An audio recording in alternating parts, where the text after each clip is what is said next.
Hello and welcome to Acts of Wellness, a Swisse Wellness podcast. You've reached your host, Flex Mummy, your unofficial couples therapist. And what I lack in qualifications, I make up for in opinions, and I've got lots of them. So let's get into it.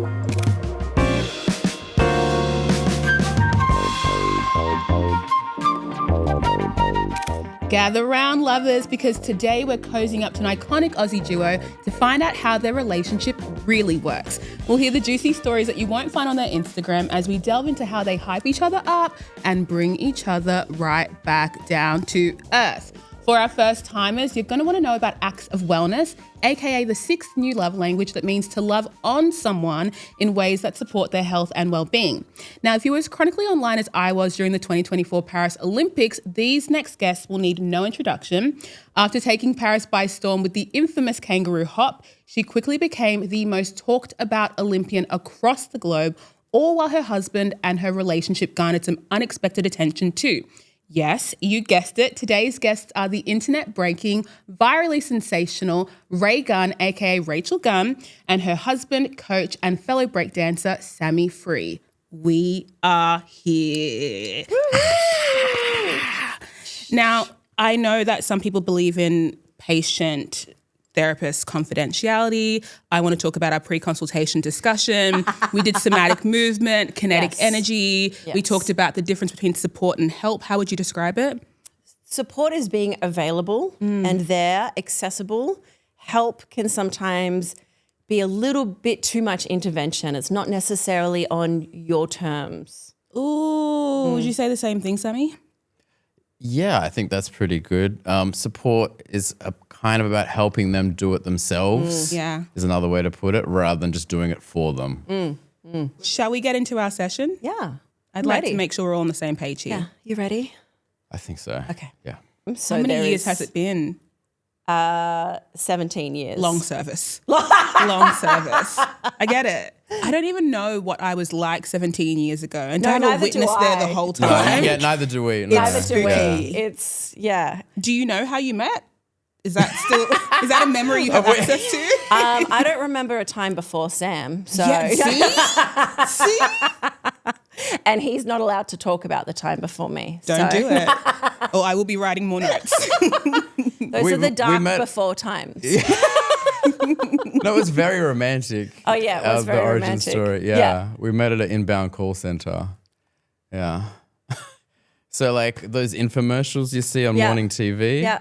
Yeah, as I'm taking someone's order for acne cream, our eyes lock, and it was Can we get a little tester? Do you have the muscle memory of inbound call center, Sammy? No pressure. It's been so long. I'm trying to remember the opening. I know you have it though. I know you're trying to find it. You're like, let me find it. Because we had the headsets and everything as the well. beep will and it was haunt me. like, So it was welcome to Proactive Solution. How may I take your order? Yeah. Whoa. And then you try and upsell a green tea moisturizer. Whoa. And you'd be like, I did it. And be like, yeah, good one, babe. And what was it about each other? Just like finding love in a hopeless place or something deeper, something lighter? I think, I don't know. I think, obviously both thought each other were a bit cute. I thought he was younger than me. So I was like, I don't want a young boy, but you're not. So you just look it. And then I think it's just like the laugh, we just have fun together and we just got on really well and we both love dancing and. What are the odds? I don't know. Sammy, I would like for you to share some secrets with us. Okay. What is your background? What do you do? Let us know what's happening inside of your world. So some of you may know I do a little bit of coaching of breaking. Touch. Yeah. In my other life, I'm a support worker. So it's called psychosocial support work, but what that means is I do disability support work with people with psychological disabilities. There you go. Cool.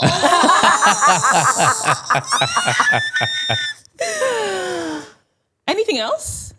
Well, how'd you get into breaking? That's always an interesting story. Right. Kind of growing up, I loved dancing, loved it, but it was a girls' activity. And so every time I came up at school, even if it was like really, like it was a bush dance, it was like something like really uncool. I was like, everyone's going, oh, and I was sitting like, yes. And I was like 5, 6, Finally, 7. And 1 and 2 and hop and step ball change. Got it. And then, and then that just kept coming up and I was like, and then I played soccer and did everything else boys were supposed to do. And then it was like high school, and there was a high school talent show, and then I saw these 2 guys from older years get up, and they're doing what I now know is breaking, and I was like, what is this? I was like, this is amazing. I didn't even know humans could do this. And I was like, and it's boys. I'm like, and then, it was me and a few others had a similar reaction. So we kind of got together and we tried our best to emulate what we saw. Had no idea what we were doing. Eventually found our way. But because it was having a bit of a revival back then in the early noughties because of the video clips. There were a couple of video clips that came out at the time. Freestyler? Freestyler by Bombfuck MCs. Oh, music video clips. Okay, And Run sick, DMC versus Jason Nevins. It's like that. So there were 2 that had like bits of breaking in it, and you just like stay up watching Rage and just like, I can feel here the it way that comes. your brain exploded when it happened. You're like, this is it. Like, this is finally boys dancing exactly. together. I was like, we can dance. Yeah. So that's really cool. I'm glad you remember it. Yes. Oh, yeah. Yeah. And then I just stuck with it. It was something I loved getting into, something I loved doing, continue to love doing. Even though like a lot of people thought you were weird for breaking, and then also that was an I was interesting weird transition for breaking because it's very masculine, and people were like, isn't there a more feminine dance style you could do? And then for Sammy as well, it's like, really, you're still dancing? Like, yeah, it was, you're still dancing. It was like at one point like, oh, isn't there a more adult activity you can do? Yeah. Shush. And then suddenly Very spooky. Yeah. Very spooky feedback. Yeah. You're still enjoying yourself you're at this still age? doing yeah, that? exactly. At this age? How improper. How improper. Yes. And then suddenly it gets put in the Olympics. The conversations change. So what's your training like? Where are you going for your next comp? So yeah. Surreal. Yeah. And how long did it take you to catch up to that and actually enjoy the vibe change? It was definitely a process because I'd been doing it for like 20 years before the vibe changed. So I was still in catch up, and I think it wasn't until I got outside of my circle and it was like overseas, right? And then I saw the reaction of the general public. They turn up to watch this breaking competition and they're genuinely enthusiastic, genuinely excited, and they're cheering for this and that. And I was like, oh, right, okay. Brand new world. Yeah, 100%. Yeah. So I hear you masterminded potentially Ray getting into breaking. What was that strategy, or was it just a natural flow of events? I'd always loved dance, and I'd done so many different dance styles and so many different kind of forms of dance. And by this stage, we were like super broke uni students, and, I couldn't afford to pay for dance classes. Yeah. So, I'd tag along to his and I would start learning breaking. And I gave up so many times. Yeah, it was definitely incremental. It wasn't like What me, does like that I mean, saw it and giving was up? hooked. I was like, this is too hard. I don't think this is for me. I was like, this is way too hard. And it is Too really hard to 2024 Paris Olympics. I know, yeah. For so long, I would watch myself in a battle and I would cry and I'd be like, Sam, why did you let me battle? Like, why did you let me go out there and make a fool of myself? Let me do it on my own terms. And I did on the world stage. No. But yeah. Yeah, it was like 5 years you were like in and out, and then you just started like, I know. You started like entering like every jam. Yeah. Yeah. So the You're first. just like, if I'm going to get better, I just have to do it like trial by fire. Boom, boom, boom, boom, boom. Yep. Yeah, and and that does build confidence. You don't get scared of battling as much anymore. Even though I was nervous in the Olympics, like the scenarios I'd been in of guys like, laughing at me in front of me or not even watching me. You know what I mean? Like you develop a thicker skin when you're in that battle mindset. So, you are able to go out there and act really confident on stage. It's not your first rodeo. It's not my first rodeo. No. So how does one transition from colleague to friend to co-conspirator to breakdancing, partner, coach, dynamic? It's been a wild ride. I mean, so Sammy was already breaking when we met. And I think what raised his eyebrows a little was that I was probably the first girl that wasn't like, oh my God, you must be like really fit and strong. Or can you do that like spinny thing on your head? And I was like, oh wow, breaking, that's cool. You know? Yeah. And he was like, It was like genuine interest, and you actually wanted to ask about it and learn about it. Yeah. I was like, this is new. That's new. Yeah. So, but then it took a couple of years because, breaking was his thing. It took a couple of years, I'd go to training sessions and it would just be like all these guys kind of, mucking about, and it was like, totally intimidating. But yeah, Sammy just kind of would teach me a bit and encourage me to do it and encourage me some more, even though I was terrible and so weak. What was the encouragement for? Did you see like there was a vision there, like Ray's going to be an amazing breakdancer in about 10 to 15 years if I just put in the work now, get in early on the investment. We need to start now. That's kind of sweet. I mean, because, of course the Olympics kind of came out of nowhere. So, this wasn't ever something that we were working towards 15 years ago. But yeah, I think part of the encouragement was it still is, but it was heavily male dominated and a much more macho culture as well at the time. I didn't really buy into that. I think some other guys did see it as a men's or a boys' club. And so that was part of it. And the other one was, you say you weren't good. I did see some aptitude there. So I was like, no, give it a go. Let it land. Let it land. Stop it. I did see some aptitude, so that was a compliment. I will say that was high praise from me. Praise. So if we fast forward in time to the 2024 Paris Olympics, going viral. I mean, even getting to the Olympics is super, super wild, but going viral, that feels as what we'd call like a here life comes moment, where you think you're just doing one thing and all of a sudden the whole world has erupted around you and you're like, was that me? Did I have that impact? Can you just take us through, from your perspective, what happened? How did you even get to the Olympics? 2020, 2019 is when we first kind of really started building towards, because it was like, they were thinking about including it. And then I think it was confirmed in like 2021. So those years we were really kind of upping the competition, competing overseas, upping the training and everything. And that's, when Sammy, really stepped into the coaching role more. And like, 2023, even though I had won lots of B-girl competitions, I'd been the top ranked B-girl, for a couple of years previously. I was the favorite to win, but you never know what's going to happen at a competition. They were all international judges. Like, it was such a hard day. But the relief when...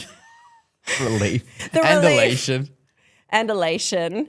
I think part of it was it wasn't a cumulative qualification process. It was one competition. And then it was a panel of 9 judges, all from overseas. Yeah. It was the Oceania Championship, and the winner qualified. They got the Oceania spot at the Olympics, and it was a 2-day event. And by the end, it was exhausting and so stressful. It was really high stakes. Massive. It was really high stakes. Far out. Then the real stress began.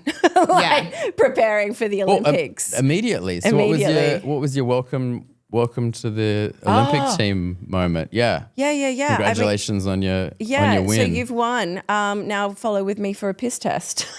Oh. Straight away. What happened to hello? How are you? The beer was halfway cracked open. We're just going to take that from you and put that down. If you just want to come here. Oh my gosh. Yeah, straight into it. That's whirlwind. Yeah. And I was like, I'm in a different world now. And it 100%. probably set you up for the next consequential steps of like, oh, it's whirlwind after whirlwind. We're in a tornado. We're in a cyclone. It doesn't stop. It keeps going. Totally. So you have the 2024 Olympics experience. Yeah. What was it like in your body versus you having to experience that from the world's perspective? You know, it was a totally different experience. I never expected to go viral. I felt relieved again when the stress was unimaginable. But I felt really relieved when it was over. I was like, man, these last however many years, all this work we've put into, and we were joking that, after the Olympics, there was not going to be any more Rachel time, because Sammy had supported me so much. And he's like, all right, we're almost there. And then maybe it could be Sammy time or maybe no more Rachel time for a little while. Well, the world had other ideas about that. I'm just going to get you to sit down for just a second. If you could just, Fully. Yeah. So what kind of impact does it have on your relationship? Because there are a lot of roles that are happening. It's partner and friend and, coach. And so what kind of pressure did that put on your relationship? But best of all, how did you actually support each other through that? What does that look like in a practical sense? Yeah, I mean, I think we just had to check in with each other all the time because it was just so all-consuming, and you're just processing that. You're just constantly processing it. But sometimes you could kind of fall down a rabbit hole, or if you're on your phone, maybe you've looked at social media or something's come up in the news and you didn't mean to look at it, or maybe a friend has said something that's not overly helpful. And so we constantly have to be like, are you all right? Are you safe? Being safe? Yeah, are you being safe? Like, do you need to just leave that conversation, or do you need to just actually delete that app or turn your phone off for a while, and just like constantly checking in with each other? Well, are you being safe? How do you process that when you're in it and maybe you're not being safe? Like, did you come up with that term on your own, or you read it somewhere? I don't know. Cite your sources. We just, it's just somewhere we got to because we're in such a habit, and I think most people are, of just jump. If you're not doing anything, pull the phone out, start scrolling through whatever there is, social media, whichever social media you're on, news articles, texts, whatever. So you keep opening, and every time we open our phone, you don't know what you're going to get. Yeah. Like anywhere, it was coming from all angles. Yeah. Messages, social media, news articles. Yeah. People, because of course people back home were having a really hard time as well. And so then people were like telling you about that as well. And you're like, I'm in survival mode, I'm sorry, I can't help you right now. And so it was like, we just had to be maybe more cautious about our actions, what we were doing, and check in with each other. And then go, you know what? You haven't felt good after you've spoken to that person the last couple of times. Maybe don't open that message, Like it just had to get to that point because we were just in survival mode. You kind of get sucked into it, and then you're already in you don't have much kind of space left, and then suddenly you just kind of you vortexed in. Yeah. And so it was really helpful to get someone just be like, hey, you safe? Yeah. Like, no, or no, I'm fine. No, I'm fine. Someone who's in the bubble with you, that's how I'm picturing it. It's like you have to create this force field around yourself and the whole world, and your loved ones are like, hey, can we come in? You're like, not quite. So when you're in the bubble together, how are you like not just being reactive to the world? How are you maintaining normalcy for yourself at that time? Or normalcy. Yeah. Okay, let me.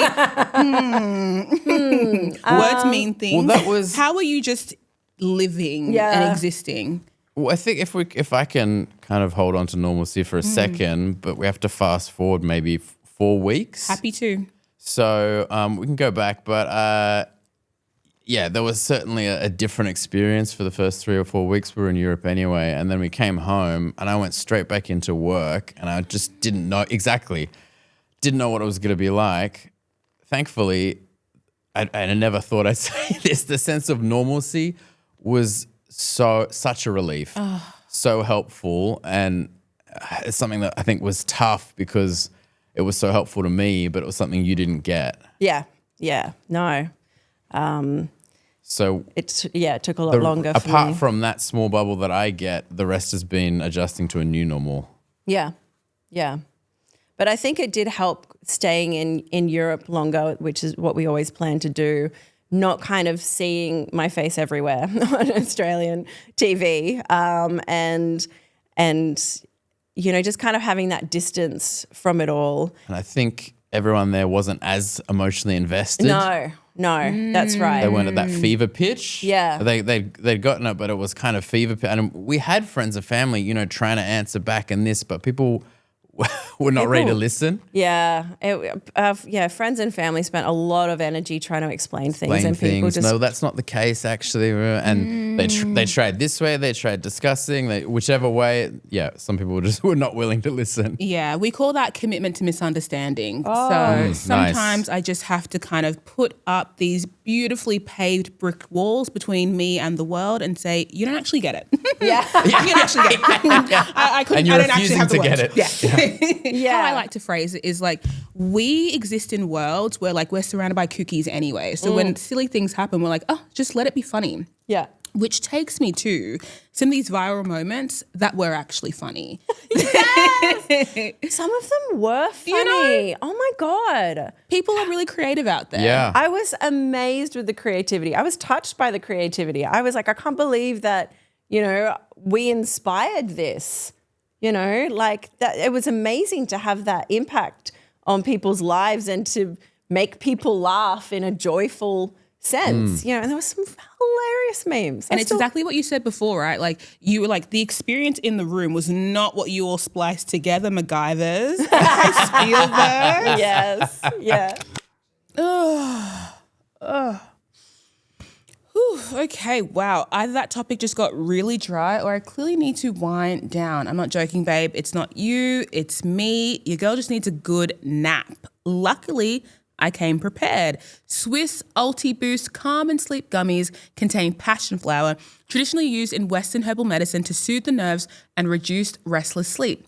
So whether you're doom scrolling at midnight or stuck in your own head, let this be a gentle reminder to switch off, wind down, and support a restful night's sleep with Swisse.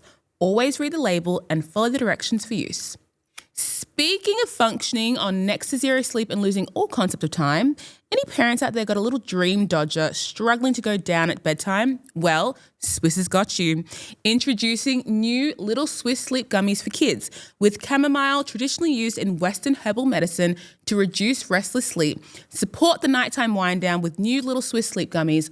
Always read the label and follow the directions for use. One of the wildest things I'm noticing in this conversation is what happens when a niche experience gets broadcasted to the entire world, and there's this like butting of heads of how the entire world thinks it should be based on their research, which would be movies and media and stories, and then your actual decade-long experience or longer of actually being in the function, in the room, moving your body, learning the skills. So before we get into these memes right quick, can we just clear up a few misunderstandings for the people? Sure. It's breaking, not breakdancing. It's breaking, not breakdancing. That's right. Yeah. Breakdancing was a term created by the media in the early 80s and it was kind of imposed upon the dancers. And actually, they, got it wrong a couple of times. They would include other dance styles and got it wrong. and it just kind of showed a disregard for the culture, for the practices, for the nuances. It's associated with a superficial engagement with breaking. Yeah. So we like to use the term breaking or breaker to describe it wherever possible. That's the correct terms. Form for the kids for a whole lesson, just to give them a sort of benchmark of how things are done, so they can see someone at a professional industry level, and that in a way gives them confidence. That's theatre. To me, that's conceptual. Oh, Mr. G kills me. He kills me. I did drama in high school, and there was just so many Why were Mr. Gs. the clips doubled? I know. Oh, love Do we feel it. comfortable giving that a rating? I think feedback is important. Look, I love the Australian specificity of it, the Australian reference. Mr. G, classic, that kind of drama persona, his wacky moves. Also the timing of it with it sometimes, like him wearing the mask while I was doing certain movements. Yeah. Like and it then was the thoughtful. floor work with I think they tried well with the mirroring there. Yeah. Solid effort. Solid effort. Let's keep it snappy. Next one, please.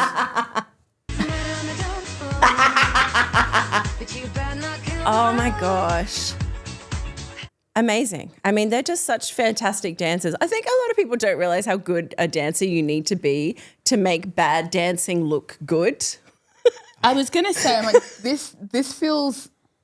I'm like, this is not a bit to me. I like that. I want to be at that party. I know, right? They're just so free. I love it. Can I rate? Am I allowed to jump in? Please. This gets a low fives for me, but Okay. I will say I do like the content, like visually stimulating. But not even a giggle came up, Yes. and I would like to giggle. Yeah. While we're on that, you kind of said it. People underestimate how the performativity and what goes into like comedic movement. Yeah.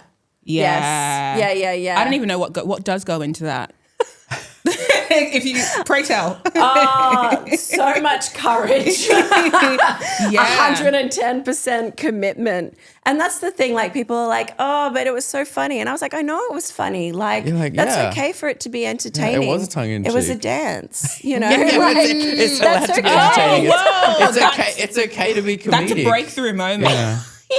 Yeah, like this entertainment can be entertaining. Yeah, it can be entertaining. Oh, we are learning together. Because I think there's part of this experience. I think everyone's like, take everything more seriously. Why? And I think to be at Why? the Olympics kind of shows that you did take it seriously. Of course. Yeah. But you can still be. You were up at 4 a.m. going to the gym. Oh my God. But Serious. you can still make something entertaining and still take it really seriously. I mean, look at the commitment there. I mean, yes, okay, it's not the same context, but it resonates. Do you know what I mean? It connects. And that takes some level of work and skill and, practice. There can be sincerity. Yes. Even if there's comedy. Yes. It's just a different way of getting the point across. Yeah. Unentertaining meme, however, conceptually really brought up a lot for us. Yeah. If we could get the next meme. Actually, 9 out of 10. Yeah. Okay.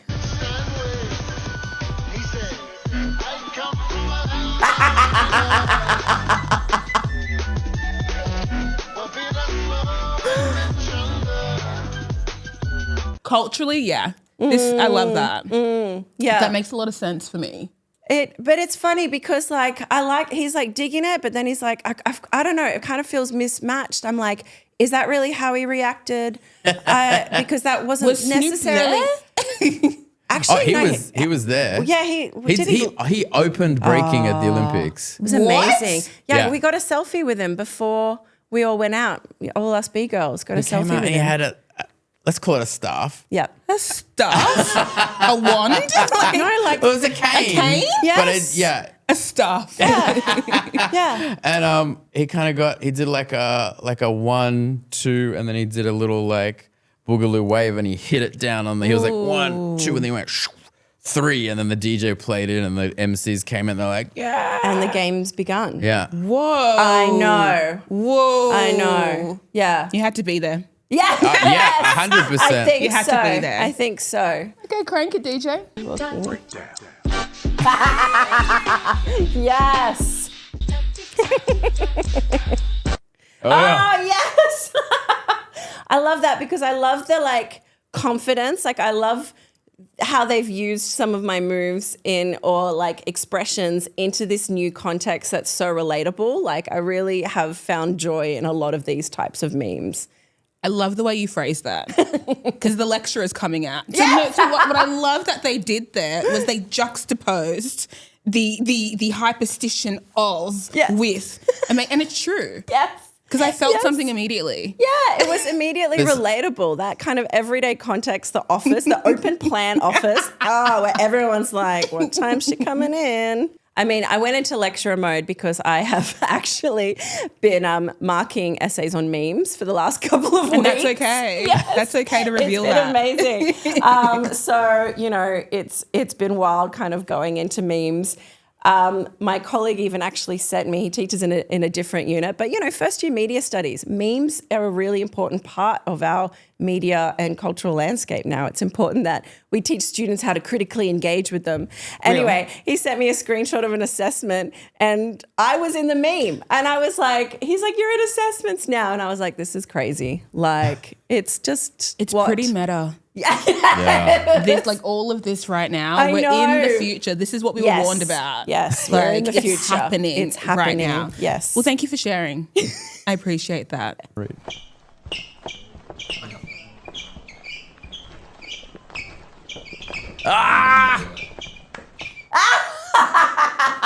Have you seen this? I have not seen this one. Whoa. Oh, that's so good. Yeah, I can't imagine how strange it must have been for all my students when I'm like, don't forget about the assignment and, you know, there's a late penalty and come to class. And then here I am. Is there something you want to say to us? Yeah, and then here I am like, oh, it must have been so strange, honestly. Did you feel like you would need to disclose, like, hey, everyone, I actually am going viral at the moment, so no photos, and no comments either. Oh, we were in our own survival bubble by the time the going viral like hit. But I think in the lead up to the Olympian, I mean, some students, like, because I've taught for years, so some students didn't even know that I was a breaker, and so then suddenly here I am, and they're like, wait, what? Like, what? Who is this person? So would have been really surreal. I'm thinking like it would be so meta for you because you're like, well, this is inbound call center Rachel. Yeah, life has gotten so strange. Like, there's news articles of us shopping at Woolies. No free promo. You know what to do with that. Yes. There's news articles of you getting a coffee. Yeah. We will get invited to an event and you'll have to spend half an hour taking selfies and doing and signing things for people. Yeah. And then we'll go somewhere else and they won't let us in. Like, are you on the guest list? Life is about balance. It's unpredictable. It So is we're just about kind balance. of strapped in and we're like, I mean, that kind of looked kangaroo-y, but I was on a roller coaster. Oh, we when it comes down. Yeah, I'm strapped in. Yeah. And we're on for the ride. Like, yeah. Thank you. You can't get off until they lift the bar up. So there's no, the bar hasn't been lifted. Gosh. I've really committed myself to this metaphor. Yeah, no, I get that. I get what we're in it now. Yeah. And I didn't know I was on a roller coaster, but now I can understand what we've been doing this whole time. Yes, the whole Thank you time. for, I opted in, You but now opted I can in. understand Yeah. the opt-out process is subject to mechanics. Yes. Okay, Out of our cool. control. It is a good time to reveal that everything up until this point has been a character assessment. So thank you for sharing yourself candidly. I really do appreciate it. But now we're here for the crux of this conversation. Acts of wellness, right? Learning how to proactively love on someone in a way that supports their health and well-being. Very important, and I think can be seen as quite abstract. Like, oh, we just like want to be a good vibe. But I've been thinking about it more recently, the ways that I actually do it, not the way that I think I do it. Because this is now my therapy session. If Okay. we're just doing I'm a ready. role play. I'll pretend I'm listening. ready. Any feedback you have for me, I'm open to taking. Okay. Yeah. And one thing I find really important is like sometimes you walk into spaces or like you go to your friend's house and you can tell the vibe is down and they're doing that thing where they're trying to keep the vibe up and you're like, oh, you don't have it. You don't have it. And they've pushed through and they're, oh, can I get you? And can I do? And it's like making the considered effort to be like, you know what? I'm going to assume you've passed the baton and I'm going to do the things that you think you need to do for me. So it's like, oh, you want to get me a drink? Oh, let me see your fridge. What's in there? Have fun. Just sit down for a sec. Ooh, where do you keep your knives? And it's a fun, playful way to be like, I see you and I'm not going to make it weird. Because sometimes when you see someone, there's this tendency to be like, oh, and then you start going down into the hole with them. You're like, oh, it's tough and you're really sad and da-da-da-da-da. And I used to think it was really helpful to be like, oh, no, I see that you're going through something and I've been through something. Let's be sad together. Yeah. But I feel like the better practice is how do you lightly bring it up in such a way that people don't really know that they've been brought up until they're like, oh, I actually feel quite good. Love that. Love that. It's that little like disruption of energy with just something lighthearted and it just kind of that new injection of it actually reminds me of one of our best friends, Sunny, who, whilst we were still in Europe, would send us these hilarious voice notes because I think we all just laugh through everything. Great. And she would just tell us about her day just for entertainment purposes, and it would just totally without reference to anything that's going on. Powerful. Yeah. And that feels like a new thing because I'm so sure we would have been fed some kind of advice from the internet that like this is how you empathize with people. Yeah. You must pathologize it, name it. You are feeling this way, so you must be feeling bad. And I will make you aware that I know you're feeling bad. And then now we all just feel bad. Yeah. And I think I could have imagined a younger version of myself being like, no, that's really mean to not acknowledge someone looking sad. Yeah. And now I think it's the nicest thing you can do. Oh, it was so good. And she's like, if you want to talk about it, we can talk about Yeah. it. Otherwise, I'm just going to tell you about my day and I'm just going to Yes. like bitch and do this and that. And it was just like, The invitation was there Yeah. if we wanted to take her up on it. But yeah. we didn't. We didn't. Yeah. Invitation is a good one. I think invitations and sending signals. Yep. Yeah. So not explicit, like, do you need XYZ from me? But just like signaling, I'm down. Yeah. Yep. If you're down, I'm down. Yeah. Or we could not be down. Or we could not be down. Or good. I've never been down in my life. if you're currently not down, I've never been I there don't before. want to be either. down. Like whatever. Because that just no pressure check-in of like, hey, I'm thinking of you, like I'm here. Not like, how are you? And then you have to try and explain and put into words how you are because it's like, I literally don't know what's happening right now. I guess it'd be helpful for us to describe what a no pressure check-in is because I think that could be misinterpreted as like a flippant check-in or it's like, what's up? And you're like, please restrain yourself. Yeah. So like give us some examples of how you would no pressure check-in. Like I think a voice memo is very good. Yeah. Like, because you can hear that there's not a lot of pressure. Yeah. Sometimes a text, you're like, oh, I'm projecting my anxieties onto that and I actually can't respond. I think it really does depend on the person and the relationship that you have. But I think through this process, we've really found, who our true friends are. Real.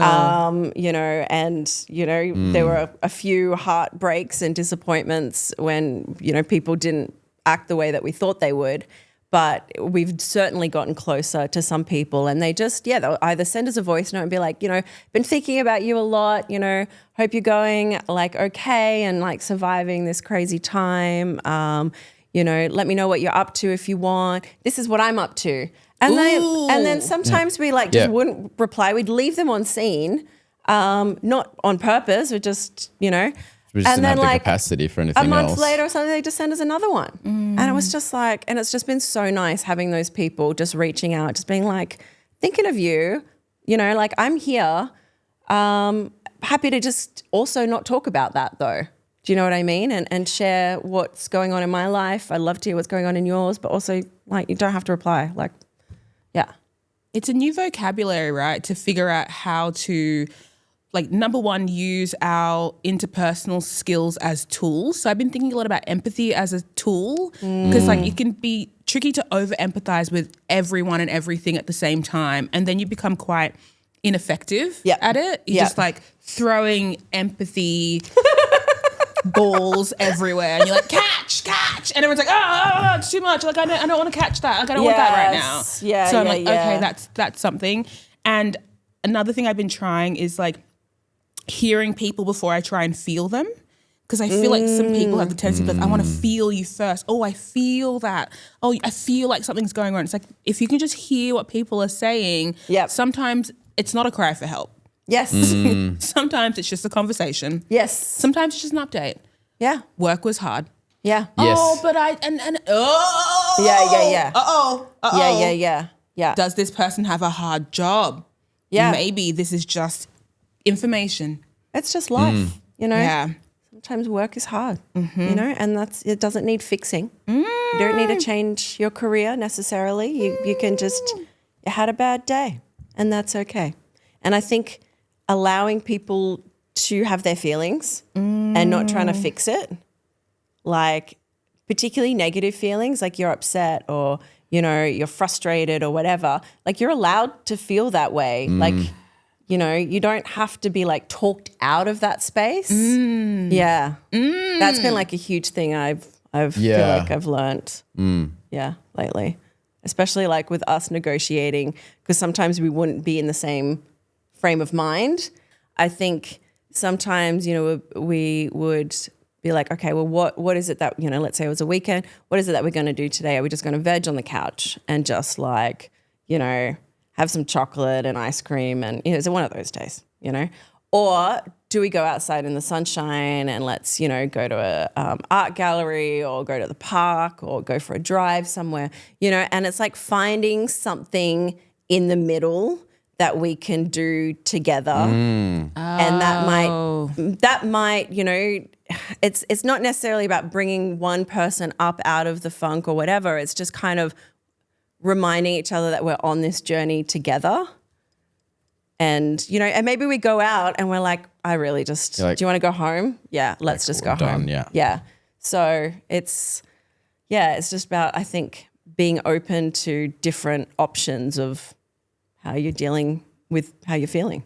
It also helped that even though we weren't always exactly in line, I think we had a pretty deep understanding of what each other was going through. So we were sensitive to that. And so there was that kind of simpatico there, even if we weren't on the exact same wavelength. Yeah. So, but always changes, I think, and being aware of that is really important. Let's be real, whether you have twins, triplets, or a single little human with all the personality of several children, being a parent can come with unexpected challenges. So if you've got a little one, parents, Swisse has got you. Introducing the new Little Swisse Gummies range. Whether it's supporting sleep, nutritional intake, or immune system health, Swisse has got you covered with new Little Swisse Kids Gummies. Always read the label and follow the directions for use. Trigger warning, this ad read will touch on mental health. And this is such an important topic too. Did you know 1 in 5 Australians are living with a mental illness? That's someone you work with, live near, or love. And for way too long, mental illness has been underfunded and misunderstood, sometimes with devastating results. 1 in 5 is a grassroots charity funding world-class medical research into mental health. Right now, they're raising money for breakthrough fellowships in eating disorders, depression, and suicide prevention. This is how change starts. If you're wanting to support, head to 1in5.com.au to donate. There's a link in the show notes too. Let's back the science and rewrite the story together. So we've now reached the end of our tenure, where we talk about the gold standard acts of wellness. They don't need to be the biggest or the brightest, but just something that everyone can kind of do that will get you adequate results in loving on someone. Adequate. Love that. How do you support someone through their own Here Life Comes moment?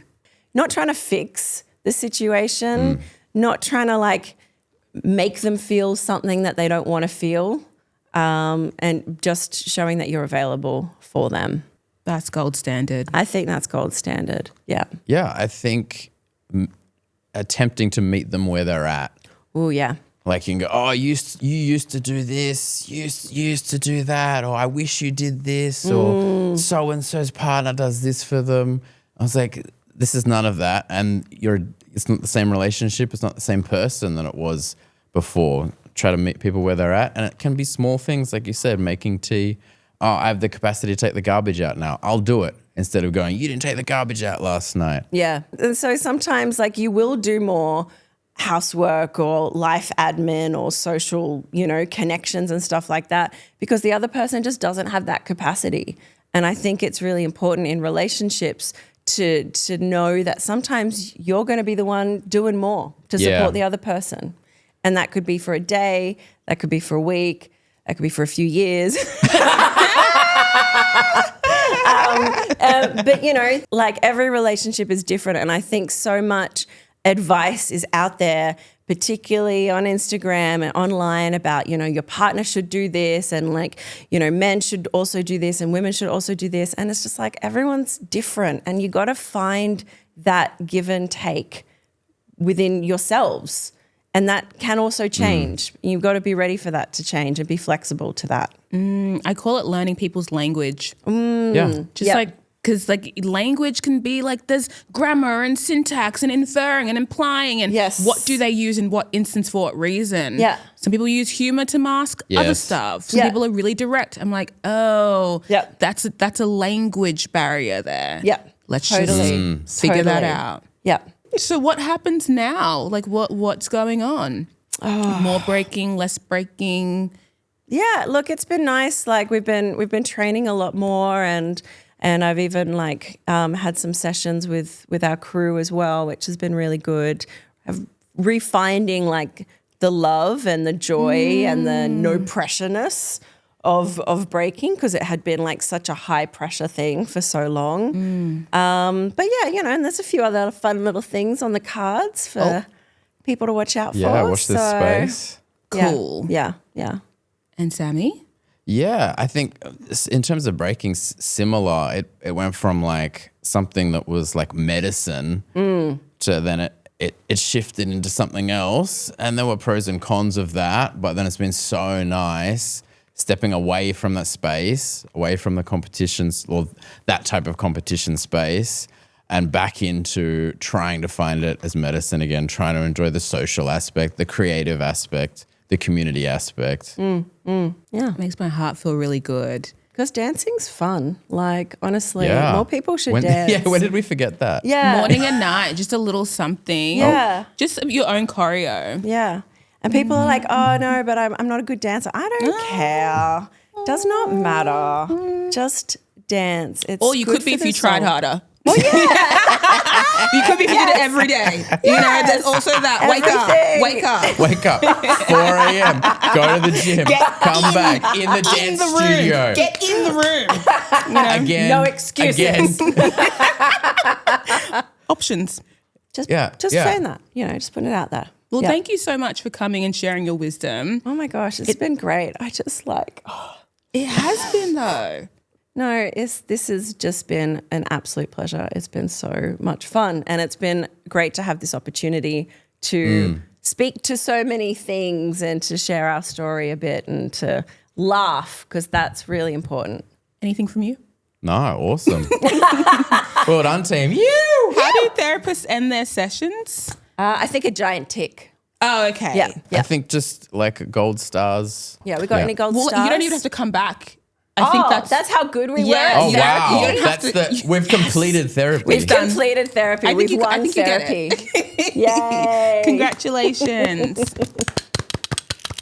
And that brings us to the end of our session. As always, thank you to our lovely audience for listening into Acts of Wellness, a Swisse Wellness podcast. Keep your eyes and your ears peeled for another episode dropping next month. You're not going to want to miss out on our next guests. And if you laughed or cried or texted your ex mid-episode, you're welcome. Until next time, take deep breaths, drink your water, and go share an act of wellness with your partner, therapist, or emotionally unavailable crush today. Acts of Wellness, a Swisse Wellness podcast, would like to acknowledge the traditional custodians of the land on which this podcast is being recorded, the Wurundjeri people of the Kulin Nation. We acknowledge the traditional custodians of the many lands across Australia on which our listeners tune in from today. We pay our respects to elders past and present, and we extend that respect to all Aboriginal and Torres Strait Islander mob listening. As we record and share this conversation, we honour the rich histories, diverse cultures, and enduring connection First Nations people have to country. Always was, always will be Aboriginal land.